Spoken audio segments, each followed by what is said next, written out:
लेकिन पहले रुक कर रहे हैं बड़ी खबर का। बड़ी खबर सतना से आपको बता दें, जहां छात्र छात्राओं ने जाम लगा दिया है। छात्र छात्राओं का फिर गुस्सा फूट पड़ा। दरअसल चलिए बड़ी खबर दतिया से है, जहां बड़ी खबर इस वक्त की युवक की आवाज सुनकर स्थानीय लोगों ने बचाया उसे। दतिया का मामला है सनकुआ जलप्रपात में बहे दो युवक। सेवड़ा में सिंध नदी के पास जलप्रपात में यह हादसा पेश आया है। हालांकि नहाने गए थे ये दोनों युवक। जब लोगों ने आवाज सुनी तब लोग पहुंचे, स्थानीय लोगों ने मदद की है। तो स्थानीय लोगों की मदद से एक युवक को बचाया गया है। युवक सनकुआ जलप्रपात जिसमें दो युवक बह गए। सेवड़ा में सिंध नदी के पास ये हादसा हुआ है। ये तस्वीरें भी देख रहे हैं आप। और दरअसल मॉनसून है, लगातार बारिश हो रही है और उसका असर भी नदी नालों पर दिख रहा है। नदी लगातार चढ़ी हुई है और जलप्रपात पर दो युवक पहुंचे थे, नहाने गए थे और वहीं पर हादसे का शिकार हो गए थे। सनकुआ जलप्रपात में दोनों युवक बह गए थे। स्थानीय लोगों को जब ये जानकारी लगी तब लोग वहां पर पहुंचे और स्थानीय लोगों की मदद से एक युवक को बचा लिया गया है। ये बड़ी खबर है, अहम खबर है। हालांकि जलप्रपात में दो युवक बह गए। तो युवक की आवाज सुनकर स्थानीय लोग पहुंचे। बड़ी मुश्किल के साथ उसे बचाया गया। नदी के तेज बहाव में दूसरा युवक लापता हो गया। जलप्रपात में नहाते समय यह हादसा हुआ है। इस वाटरफॉल में नहाने आए थे। मॉनसून है, लगातार बारिश हो रही है, तो ऐसे में हम लगातार दर्शकों को भी ये अवेयर करने की कोशिश करते रहते हैं, अपील करते हैं कि वो इस तरह के स्थानों पर अपनी जान को खतरे में ना डालें।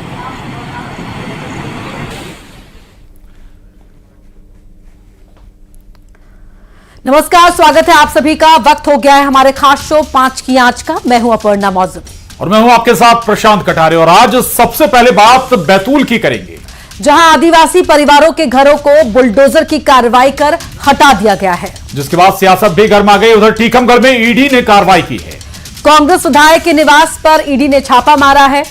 बात नाराज मंत्री नागर सिंह चौहान की भी करेंगे आज, जो अब मान गए। सीएम डॉक्टर मोहन के साथ चर्चा के दौरान का एक वीडियो सामने आया है जिसमें लग रहा है कि बात बन गई है। और बात होगी ठग और ठगी की वारदातों की भी। इन दिनों इस तरह की वारदातें लगातार बढ़ रही हैं। कैसे लोगों के साथ ठगी की जा रही है आपको बताएंगे। उधर एमपी में संविदा कर्मचारियों को लेकर एक बड़ी खबर भी सामने आई है। सरकार ने त्योहार से पहले संविदा कर्मियों को बड़ा तोहफा दिया है। इसके अलावा एमपी और छत्तीसगढ़ की अन्य खबरों पर भी रहेगी हमारी नजर। शुरुआत करते हैं 5 की आंच की।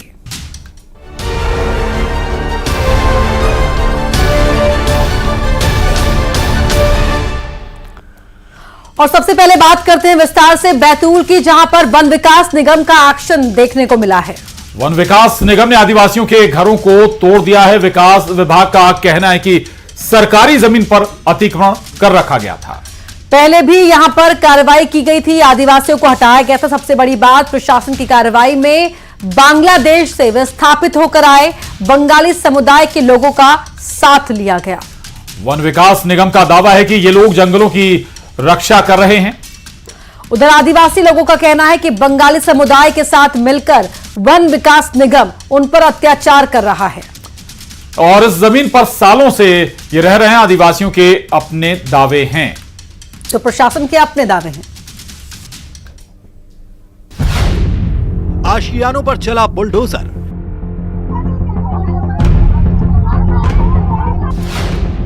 टूट गए घर, अब आसमान छत।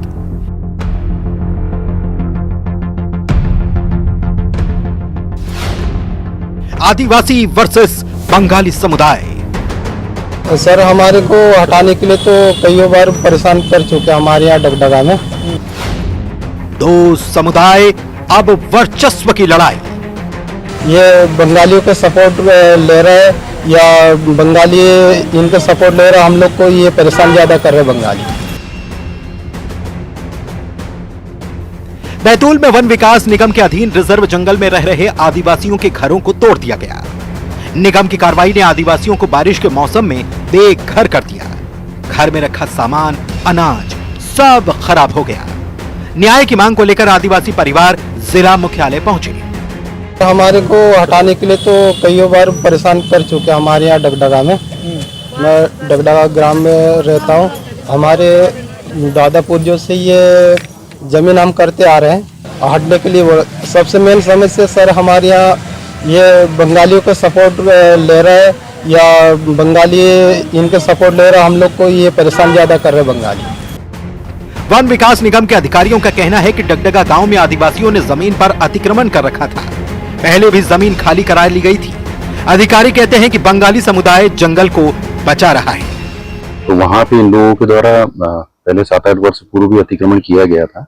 उसी में ये नए कुछ टप्पर बना रहे थे, जिसको हमने आदेशित किया था कि वहाँ जो नए टप्पर ये बना रहे हैं उनको हटाया जाए। तो उसके लिए टीम वहाँ गई हुई थी और वहीं पे गोपालपुर करके गांव है, तो वहाँ के जो रहवासी है उनका काफी सहयोग मिला इसमें जंगल के संरक्षण में, और दोनों ही गांव वाले आमने सामने हुए थे वहाँ पे, और कुछ हद तक हमने वहाँ पे अतिक्रमण को हटाया है।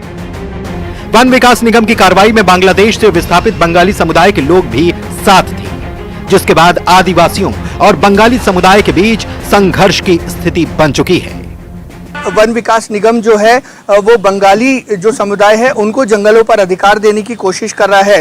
हालांकि अब इस मामले में देखना ही होगा कि प्रशासन और जो वन विकास निगम के अधिकारी हैं जो खुद इस मामले में कटघरे में आ गए हैं वो आगे क्या कार्रवाई करते हैं। लेकिन एक समुदाय को दूसरे समुदाय के खिलाफ इस्तेमाल करने का जो काम वन विकास निगम ने किया है ये कहीं से कहीं तक न्यायोचित नहीं दिख रहा है। बैतूल से ऋषि कुमार नायडू, न्यूज़ 18 मध्य प्रदेश छत्तीसगढ़। और आदिवासियों के घर तोड़ने पर कांग्रेस ने सरकार पर निशाना साधा है। कांग्रेस का कहना है कि सरकार वनवासियों को विस्थापित करने का ये षड्यंत्र रच रही है। वन अधिकार कानून के तहत राज्य सरकार के सामने 2.5 लाख एप्लीकेशन पेंडिंग है। उधर बीजेपी का कहना है कि मध्य प्रदेश हमेशा से ही शांति का टापू रहा है। इस तरह की घटना के गुण दोष के आधार पर सरकार पहले भी समाधान करती रही है और इस तरह की जो भी जानकारियां संज्ञान में आएंगी उस पर कार्रवाई होगी। 6 के पहले जो वन क्षेत्रों में जिन्होंने घर बना लिए थे, जमीनें जोत रहे थे, इसके पट्टे उन्हें दे दिए जाएंगे। 3-4 बाद मध्य प्रदेश की सरकार ने इस कानून को सरल करने के नाम पर उन वनवासियों को विस्थापित करने का षड्यंत्र किया जो परंपरा से वन क्षेत्र में रह रहे थे। आज भी राज्य सरकार के सामने 2.5 लाख एप्लीकेशन पेंडिंग है। सबसे पहले तो मध्य प्रदेश सदैव शांति का टापू रहा है और इस तरीके की घटनाओं को सदैव सामंजस्य और गुणदोष के आधार पर मध्य प्रदेश की सरकार और प्रशासन ने पहले भी रिजॉल्व किया है। इस बार भी इस तरीके की जो भी जानकारी संज्ञान में लाई जाएगी उस पर तुरंत कार्रवाई होगी। और ऋषु नायडू, न्यूज़ 18 संवाददाता हमारे साथ जुड़ गए हैं। ऋषु, एक तरफ आदिवासी अलग आरोप लगा रहे हैं, दूसरी तरफ प्रशासन के एक महकमे का या सरकार के एक महकमे का अलग दावा है। अब इसमें बांग्लादेशी समुदाय भी आ गया, हकीकत क्या है ऋषु? जी देखिए, जो पूरी यथास्थिति अभी है वो ये है कि जो ये आदिवासी हैं ये यहाँ पर, इनका ये कहना है कि इनके पुरखों के जमाने से यहाँ पर रहते आ रहे हैं। पिछले लंबे समय से जो 70 के दशक में जो बांग्लादेशी विस्थापितों को इधर आसपास के गांवों में लाकर बसाया गया था, जो चोपना कैंप के नाम से बैतूल में जाना जाता है जो इलाका, यहाँ पर जो अब उन्हें भारत की नागरिकता भी मिल चुकी है, भारत के स्थायी निवासी हो चुके हैं। लेकिन लंबे समय से जो आदिवासियों का जो अधिकार है, जो जंगल पे अधिकार मानते हैं आदिवासी मूल निवासी, यहाँ के जल जंगल जमीन की वो बात करते हैं, और उस क्षेत्र में बंगाली समुदाय के लोग भी घुसपैठ की कोशिश में लगे रहते हैं, जिस कारण दोनों वर्गों में संघर्ष होता है। लेकिन सबसे गंभीर मामला ये है कि अगर वन विकास निगम, जो मध्य प्रदेश वन विकास निगम है, वो आदिवासियों को अतिक्रामक बताकर वहां से हटा रहा है, तो विभागीय स्तर पर इसकी जांच और कार्रवाई होना चाहिए, ना कि बंगाली समुदाय को आदिवासी समुदाय के खिलाफ इस्तेमाल करना चाहिए उनको। इससे वर्ग संघर्ष की जो स्थिति है और भी गंभीर होती जा रही है। और बैतूल में वन विकास निगम ने यही किया, बंगाली समुदाय के लोगों को ले जाकर आदिवासियों से मारपीट। बिल्कुल, और अब इनके बहाने, आदिवासी समुदाय के बहाने सियासत भी परवान चढ़ रही। शुक्रिया ऋषु पूरी जानकारी के लिए। वहीं एमपी में फिर एक बार ईडी की बड़ी कार्रवाई देखने को मिली है। इस बार टीकमगढ़ विधानसभा से कांग्रेस विधायक यादवेंद्र सिंह बुंदेला के घर पर ईडी ने छापा मारा है। विधायक के घर पर सुबह ईडी की टीम पहुंची। सूत्रों से मिली जानकारी के अनुसार टीकमगढ़ विधानसभा से कांग्रेस के विधायक और पूर्व मंत्री के निवास पर ईडी की टीम ने कार्रवाई की है। अब इस बात का खुलासा नहीं हुआ कि किस बात को लेकर ये छापा मारा गया है। बताया जा रहा है कि 2 से 3 अलग अलग एजेंसियों ने ये कार्रवाई की है। उधर अब इस मामले में सियासत भी शुरू हो गई है। कांग्रेस के आरोपों पर बीजेपी ने पलटवार किया है। पूरे देश भर में हम लोग मध्य प्रदेश में 18 साल से अपोजिशन में हैं, जिन्होंने खा के अपने घर भर लिए, उनके यहाँ छापे नहीं पड़ रहे। 18 साल से 20 साल से हम लोग अपोजिशन में हैं, उन कांग्रेस के नेताओं के यहाँ छापे पड़ रहे। उन्होंने क्या पैसा बना लिया होगा, बताइए आप। देखिए, कांग्रेस के नेताओं पर भ्रष्टाचार संबंधी कार्रवाई कोई नई बात नहीं है। कांग्रेस और करप्शन एक दूसरे के पर्यायवाची हो चुके हैं और ऐसे में आज मोदी जी के नेतृत्व में जीरो टॉलरेंस भ्रष्टाचार और भ्रष्टाचारियों के प्रति चल रहा है। ऐसे में इस तरीके की कार्रवाई जिसमें एजेंसियों को स्वतंत्रता दी जाती है, ये निरंतर चलनी चाहिए और कोई भी भ्रष्टाचारी छोड़ा नहीं जाना चाहिए। बात करते हैं सियासी मुलाकात की। दरअसल बीते दिनों एमपी में नागर सिंह चौहान अपनी नाराजगी को लेकर चर्चाओं में आए थे। हालांकि सीएम डॉक्टर मोहन यादव से मुलाकात के बाद उनकी नाराजगी पर विराम लग गया है। एक वीडियो भी सामने आया है जिसमें नागर सिंह चौहान मुख्यमंत्री से चर्चा करते हुए नजर आ रहे हैं। बातचीत के दौरान वीडी शर्मा, हितानंद शर्मा भी मौजूद रहे। उधर कांग्रेस का आरोप है कि अभी सस्पेंस बरकरार है।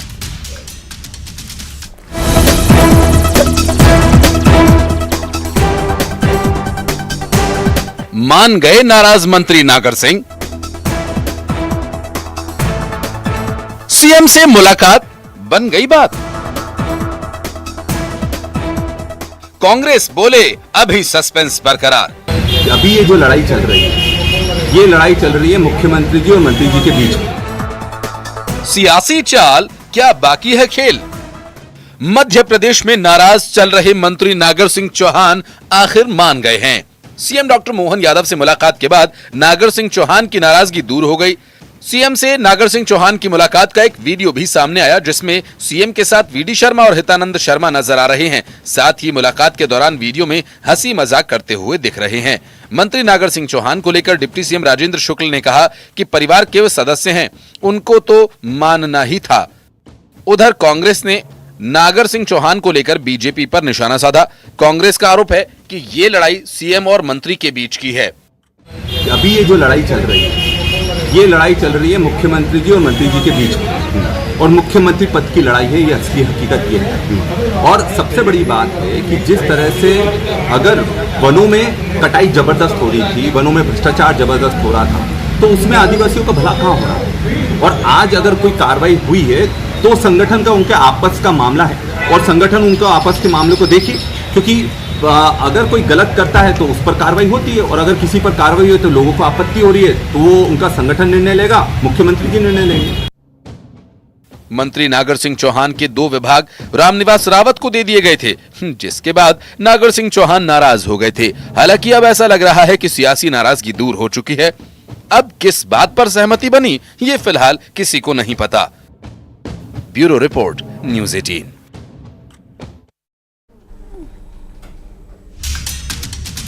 ठग और ठगी। इन दिनों ठगी की वारदात लगातार सामने आ रही हैं। आए दिन शातिर ठग लोगों को अपना शिकार बना रहे हैं। कुछ ऐसे ही मामले एमपी और छत्तीसगढ़ से सामने आए हैं। एमपी के बुरहानपुर में किसान ठगे गए हैं। तो वहीं छत्तीसगढ़ के दुर्ग और बस्तर में नौकरी के नाम पर युवाओं और महिलाओं से ठगी की वारदात को अंजाम दिया गया है। बेरोजगारी इतनी बढ़ गई है कि ठग युवाओं को नौकरी के नाम पर झांसा देकर अब ठग रहे हैं।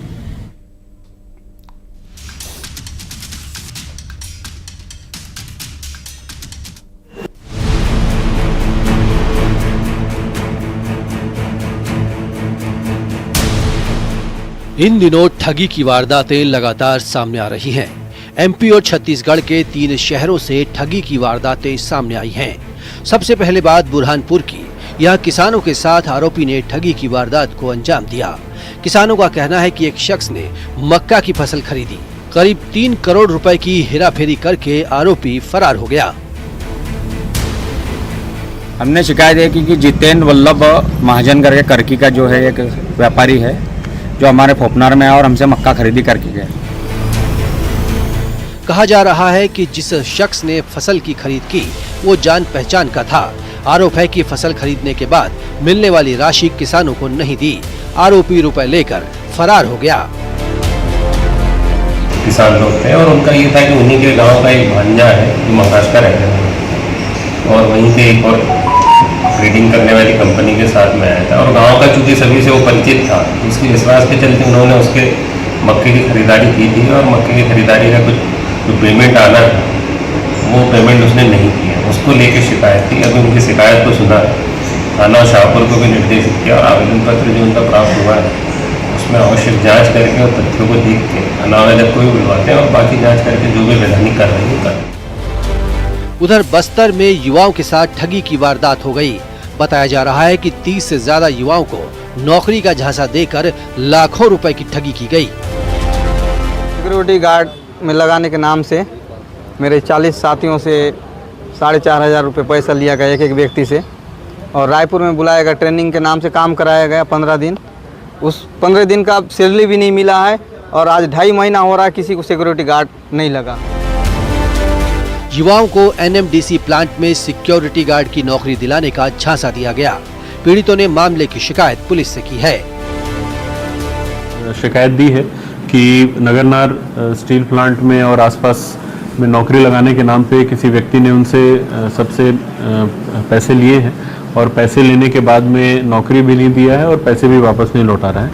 शिकायत को संज्ञान में लेते हुए तत्काल थाना प्रभारी को निर्देश दिए गए हैं कि मामले को दर्ज करके जो भी आरोपी हैं उनको हिरासत में लें और जो पीड़ित हैं उनको न्याय दिलाएं।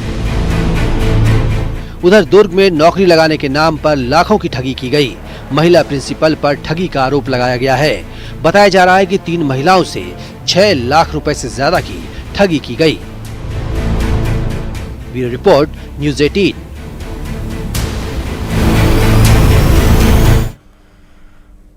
वहीं बिहार में सीएम नीतीश कुमार के एक बयान से सियासी हंगामा खड़ा हो गया है। दरअसल बिहार विधानसभा सत्र के दौरान विपक्ष हंगामा कर रहा था और विपक्षी सदस्यों ने हंगामे को लेकर नीतीश कुमार बेहद नाराज नजर आए। उन्होंने सदन में आरजेडी की महिला विधायक रेखा देवी पर हमला बोल दिया। नीतीश कुमार ने आरजेडी की महिला विधायक पर कुछ नहीं जानने का आरोप भी लगा दिया। नीतीश ने आगे कहा कि 2005 के बाद हमने महिला को आगे बढ़ाया है। सब लोगों ने सपोर्ट किया और जब सब लोगों को सपोर्ट किया गया पूरी सर्वसम्मति से, अरे महिला हो, कुछ जानती नहीं हो, महिला को अरे अरे अरे बोल रही है, कहां से आते इन लोगों के साथ जो हैं ये लोग कोई महिला को आगे बढ़ाया था? अरे हम 5 के बाद न महिला को बढ़ाए हैं, बोल रही हो फालतू। इसीलिए हम कह रहे हैं चुपचाप सुनो। अरे ऐसे ही बोल रहे, अरे क्या हुआ, सुनोगे नहीं? हम तो सुनाएंगे और अगर आप नहीं सुनिएगा तो आपकी गलती है। और 5 की आंच में रुक रहे हैं एक छोटे से ब्रेक के लिए।